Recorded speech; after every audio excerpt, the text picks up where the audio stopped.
A man can make any situation work for himself.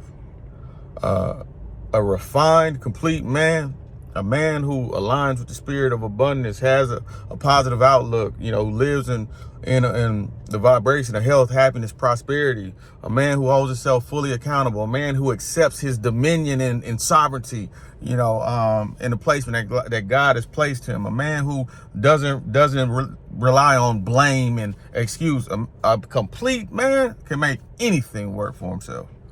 A complete man could come fresh out of jail, be in a parole house with nothing and make it work. You come back 2-3 years later, he own a business, he got a house, he got this, he just got a girl that he like. A complete man can make anything work for himself, can lose everything and get it all back.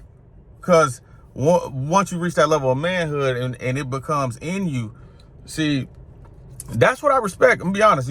One thing I respect about, a lot of my partners that have done time, is it seems like the brothers who have went through that penitentiary experience, they've been through that gladiator school, they've been through the adversities and struggles of that, is they know something about themselves.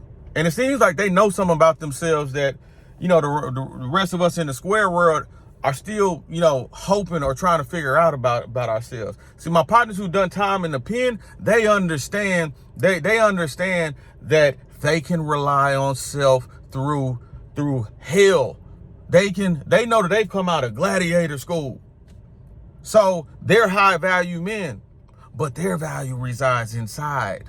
Their value isn't the job. Their value isn't a suit. Their value isn't that. So even though they don't have nothing, they don't feel like less of a man to approach or court a woman. They don't feel like less of a man to seek opportunities if they experience may or may not be in alignment of them, because their value comes from something else. Their value may come from the fact that, hey, I stood tall and did my time and I didn't snitch on nobody. Their value may come from, I stood tall, did time. I didn't have to join no gang or nothing like that to survive. I was a non-affiliate and I took every fade. Their value comes from something internal that can't be taken from them. But the spirit of the game just put that on my heart. It kind of took me a little bit outside of my original message, but RIP to the great Philip Gilmore. One thing I learned from P was that when a word comes to you, you just sometimes you got to follow it. So I just followed that word. I'm just in my spirit, in my P. My P stand for philosophy, by the way.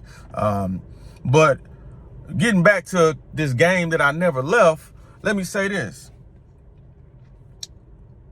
When you are down to no options, you forfeit the ability to turn down work. Let me say this one more time. When you are down to no options, you forfeit the ability to turn down work. As Brother Drew wisely spoke earlier today, as we was fellowshipping over the phone, he said, and he was talking about, his experience with a fellow brother who was operating in his kingship, who had given him this game that was a powerful jewel. He said, a man got to hunt and kill something every day. A man got to hunt and kill something every day. And what I've seen happen in my own trials and tribulations, and even me recovering from rock bottom and entering into this season of redemption, which I'm thankful for this opportunity. I'm thankful for this pruning, this refining, these ups and downs, because I see the progressions and the vicissitudes that I'm going through as a man. But this redemption was self-inflicted. This need for this came from my battle that I lost with my ego. You see, when you lose a war, you don't only lose a war in the sense of death. No, when you lose a war in the sense of loss of life. You also lose a war in the sense of financial penalties. You also lose a war in the loss of land.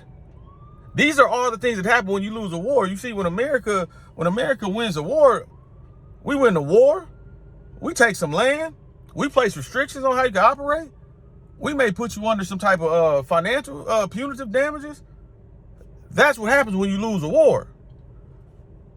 I lost a war with my ego because I was a hot shot, up and coming web developer, podcasting, doing keynote speeches, doing this, that, and the other. And I felt like I was wrongfully terminated.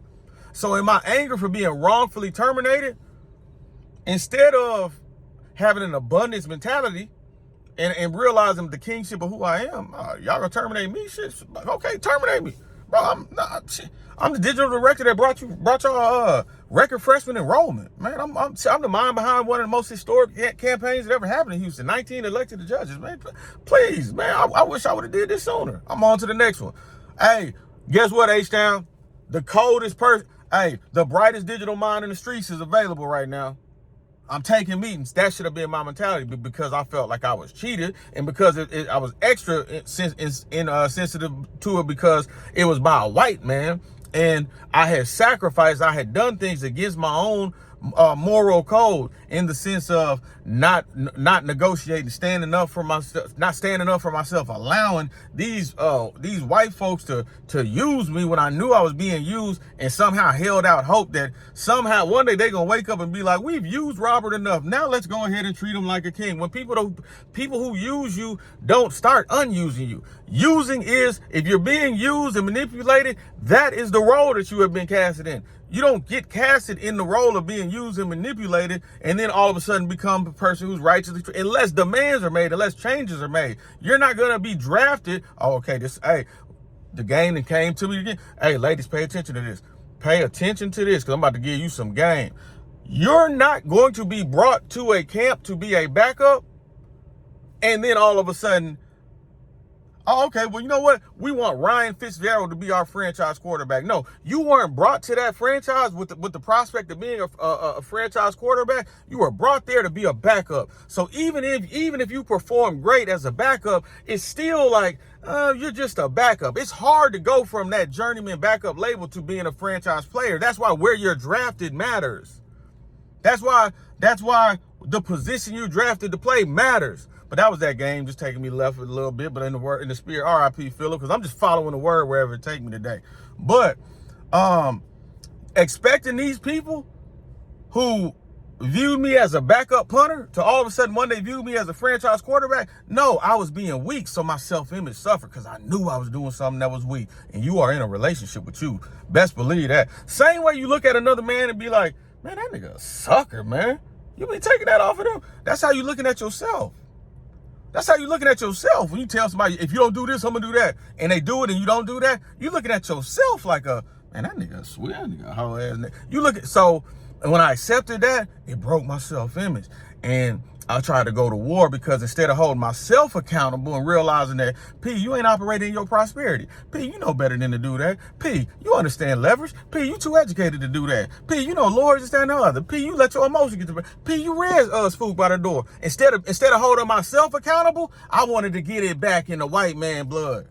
So instead of moving forward, I'm at the EEOC. I'm at this. I'm at that. I'm at that. And guess what? COVID going on. Some getting a little check monthly or getting that type of thing. And I'm forgetting that this check really just a lick. This check ain't coming from my efforts. This check didn't come from my game. This check didn't come from but I'm counting it as money earned. I counted money given as money earned. Message, I counted money given as money earned. Some of y'all out here are letting the money blind you as to who you really are. You're not an entrepreneur. That's alimony that you living off of. You an alimonypreneur.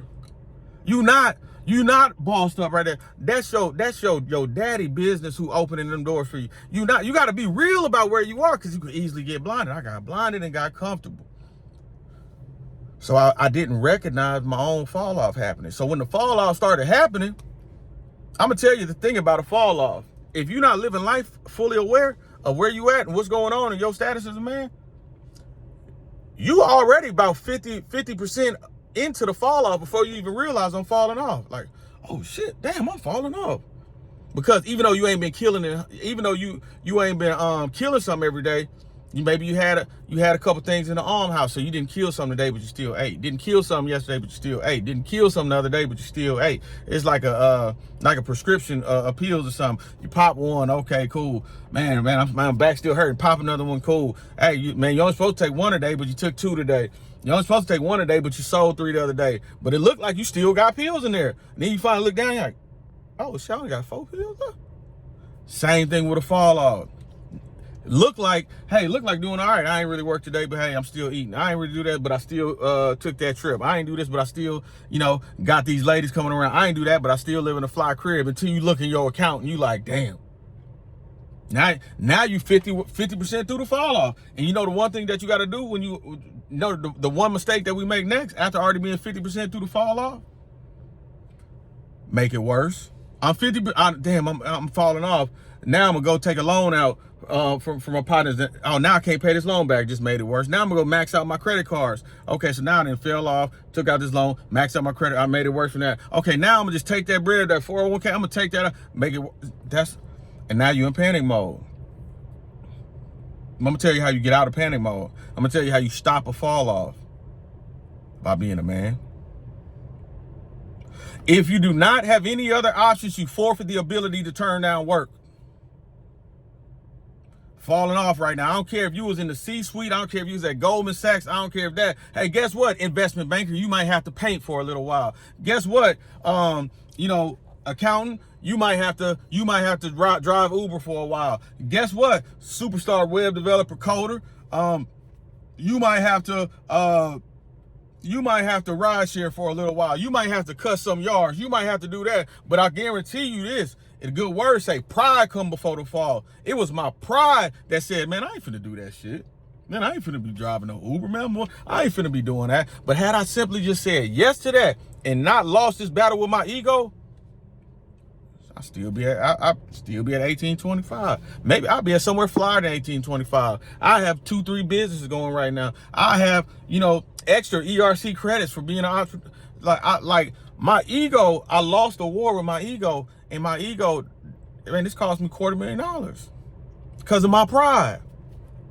Cause my high value hadn't been established inside. So I'm trying to save you from suffering from some of these things by letting you know that, hey,